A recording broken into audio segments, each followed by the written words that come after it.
Arratsaldeon, Josua. Eskerrak eman nahi dizkiet Baionako auzapezari, udala agintariei eta hitzartutako gure klubei.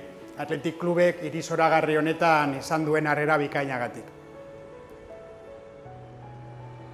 Gaurkoa oso ekitaldi berezia da guretzat. Horregatik ekarri dugu Kirol eta Erakunde ordezkaritza hau, Jose Angel Iribar handia buru izanik. Gure familiaren parte senti zaitezten nahi dugu.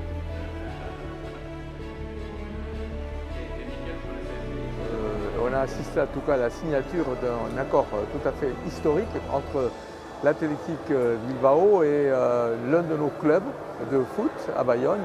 Et je me réjouis que cette occasion nous soit donnée de cette collaboration qui permet aussi de dire que le foot a également ses lettres de noblesse ici au nord du Pays Basque. Ez ditugu futbolariak bakarrik atzematen eta ezten.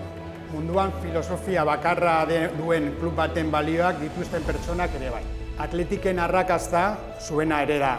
Eta espero dut egunen batean harro egotea iparraldean sortu eta Samamesen lehen taldearekin debuta egin duen Lehoiarekin.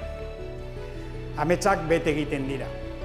Eta Atletik da horretan gehien ematen duen kluba. Et je me réjouis qu'on ait cette occasion-là de coopérer entre le Nord et le Sud sur un sujet sportif, et en particulier le foot, qui a effectivement ses lettres de noblesse au Sud, en particulier grâce aux performances exceptionnelles de l'Athletic Bilbao.